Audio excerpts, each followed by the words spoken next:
Till now, Narisa and Portia have already made a fun of 6 suitors. First was that Napolitan, we were talking of horses. Second was County Palatine, the one who was frowning. Then Monsieur Le Bon, who did not have the personality of his own. Then we talked about the Englishman, English Baron, who was having no fashion of his own. Then we came to the one who was French person who was taking the help of the, Scottish person who was taking the help of France. And then now we have come to the 6th suitor, who is actually always drunk. He is the nephew of a duke, but he's always drunk. Now Narisa had put a question that if she rejects them, won't she be going against her father's will? To that Portia replies, therefore, for the fear of worst, I pray thee, set a deep glass of Rhenish wine on the contrary casket. And if the devil be within, and that temptation without, please mark this line, if the devil be within, and that temptation without, I know he will choose it.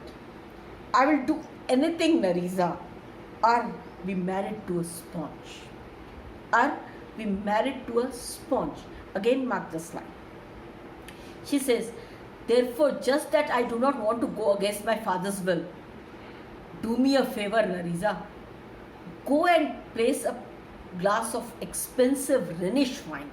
Now, Rhenish wine was the expensive red wine.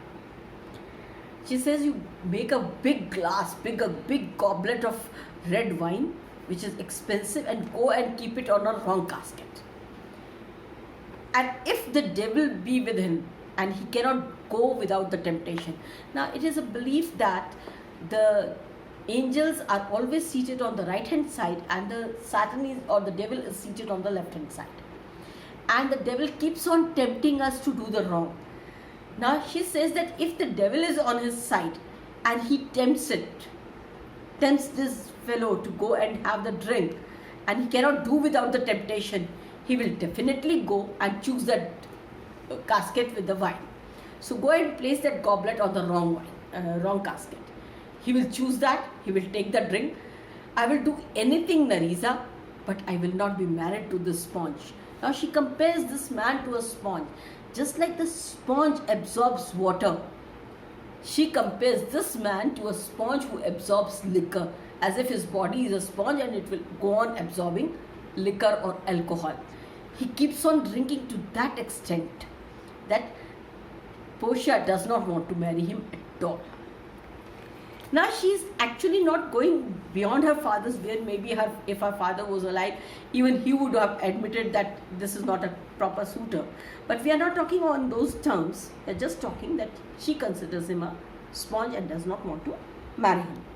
Narisa, you need not fear, lady, the having of any of these lords.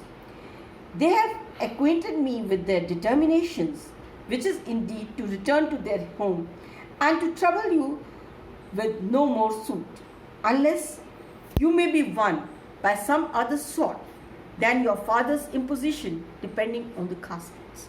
Now she says, you don't worry, ma'am, because these suitors, all these suitors who have been described till now, have already informed me that they want to go back.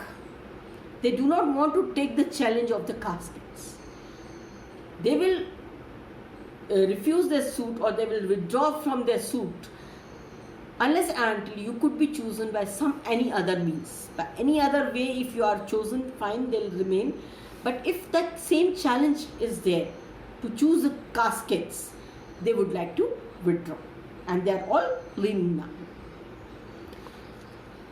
Now Portia says, if I live to be as old as Sibia, I will die as chaste as Diana.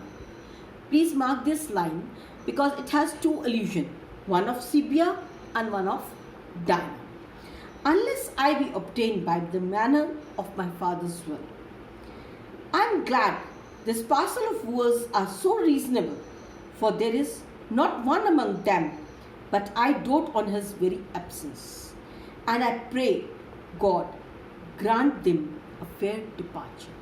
Now she says, if I am as old as Sibia. Now Sibia was a lady who was granted a boon that she could live to that many years as she had the grains of sand in her hand. Now grains of sand are very small.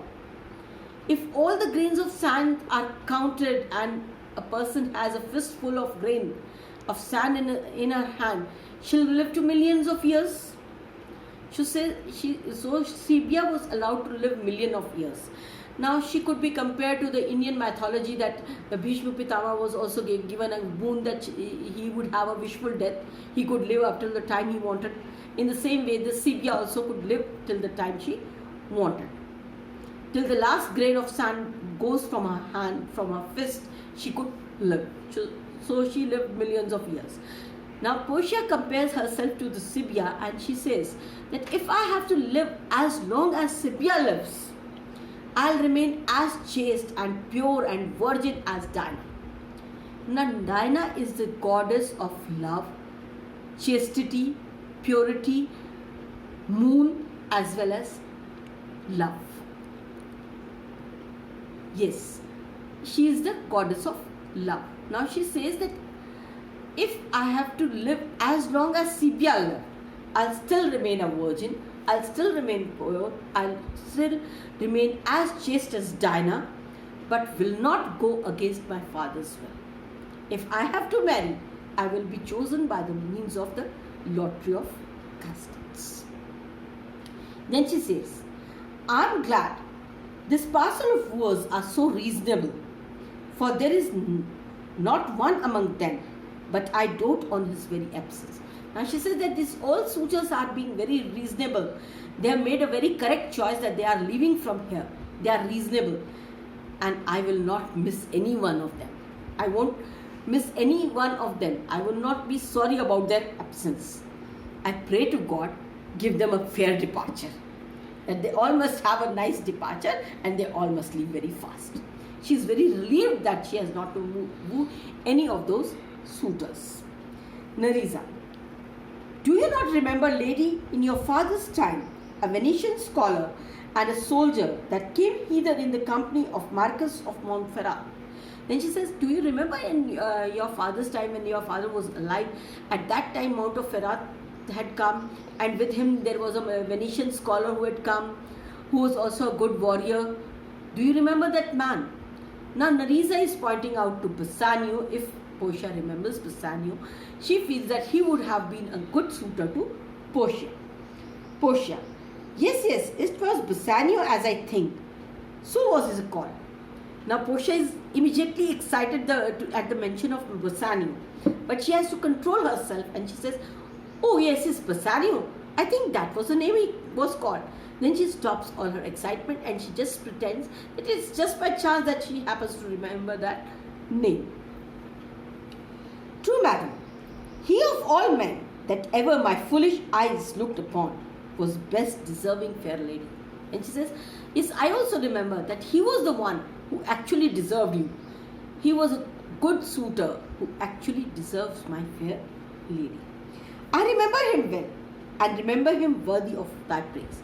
Then she says, yes, even I remember that scholar, Venetian scholar, and I really feel he is worthy of thy praise. That whatever praises you are giving to that man, he is worthy of that praise. At that very moment, a servant enters and he introduces a next suitor who's about to come.